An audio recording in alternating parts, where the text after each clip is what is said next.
आप किसी के यहाँ भोजन पे जाएं और आपको भोजन अच्छा लगे और आप कहें कि धन्य है, कितना अच्छा भोजन है, तो पता है वो क्या कहेगा? ये भगवान का प्रसाद है, ये आपकी कृपा है, आप हमारे यहाँ भोजन करने आए, ये तो आपकी महानता है। It's your greatness, it's not my pleasure, it's a opportunity. I am so proud of you, I am with you, you are having food here, it's my pleasure. No, it's your greatness, it's not mine pleasure. ये मेरी प्रसन्नता है, कभी नहीं। अब मेरी बात समझ गए होंगे मैं क्या कहना चाहता हूं।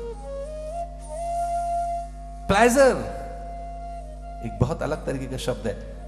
दे are seeking the pleasure, they are seeking joy, actually they are seeking happiness. और वो कभी हाथ नहीं लगती, वो देने पर लगती है। उसमें अपनी हैप्पीनेस मत ढूंढो, उसमें अपना जॉय और प्लेजर मत ढूंढिए। आप किसी का चित्र देखकर, किसी की पेंटिंग्स देखकर, किसी क्रॉकरी देखकर, किसी कर्टेन देखकर, किसी का बहुत ही अच्छा आर्किटेक्चर देखकर, बहुत ही गजब की घर की साज सज्जा देखकर जब आप ऐसे कहते हैं सो वंडरफुल, कमाल है, कितनी अच्छी पेंटिंग है, तो वो पता है क्या कहता है? It's my pleasure, thank you, कमाल है भैया।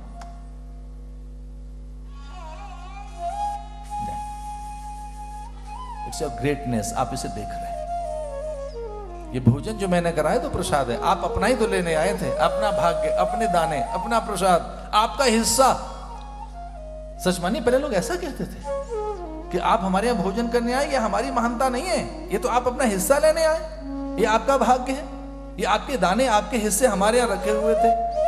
और ये सच्ची घटना सुना रहा हूं मैं आपको कि एक बार कोई एक साधुओं की मंडली थी और वहां कोई साधुओं की मंडली में अचानक एक पंछी सी, अजीब सा पंछी, एक अजब तरीके का पंछी, उसे बार बार महात्मा देख रहे थे। इतनी देर में क्या हुआ, वहां दो गेहूं के दाने पड़े थे और एक बच्चा आया और वो कहने लगा, गुरुदेव यहाँ ये 2 दाने पड़े, ये घटना है सच्ची, ये 2 दाने पड़े गेहूं के जंगल में, देखो तो सही, यहाँ यतन से किसने 2 दाने रख दिए। तो महात्मा कहने लगे किसी के भाग्य के होंगे, ये किसी के दाने तो होंगे। उस युवक ने वो दाने अपने मुंह में डालना चाहे तो दाने उसके मुंह में तो गए नहीं, वो सांस से कहीं यहाँ विंड पाइप में और ये कहीं नाक में कहीं फंस गए। बहुत यत्न किया, वो निकले ही नहीं, ये निकले ही नहीं। और उसके बाद तो उसकी मरने जैसी स्थिति हो गई। कई दिन तक, वो गांव की बात है, लंबी, वहां से शहर दूर, हॉस्पिटल बहुत दूर, और 15-20 दिन के बाद उसे किसी नगर में ले गए और तब तक तो मरणासन हो चुका था, लगभग वो मृतप्राय हो चुका था, अंतिम श्वास थी उसकी। संयोग से वो उन साधुओं के गुरु उस हॉस्पिटल में किसी को विजिट करने गए थे और उसे व्हील चेयर पर इधर उधर घुमा रहे थे, क्योंकि वो बिल्कुल अधमरा हो चुका था। उन गुरुजी ने कहा, भाई ये तो उस गांव के व्यक्ति हैं जहां हम अक्सर जाते रहते हैं, कि हाँ उसी गांव के हैं ये, इसे हुआ क्या है कि इसके महाराज 2 दाने यहां अटके हुए हैं। तो गुरुजी के पास वैद्य रहते थे, उन दोनों वैद्य के पास नस्वार, कि इसकी हथेली पे नस्वार रखो। उसने सूंघा, नस्वार को छींक आई और वो दाने निकलकर बाहर।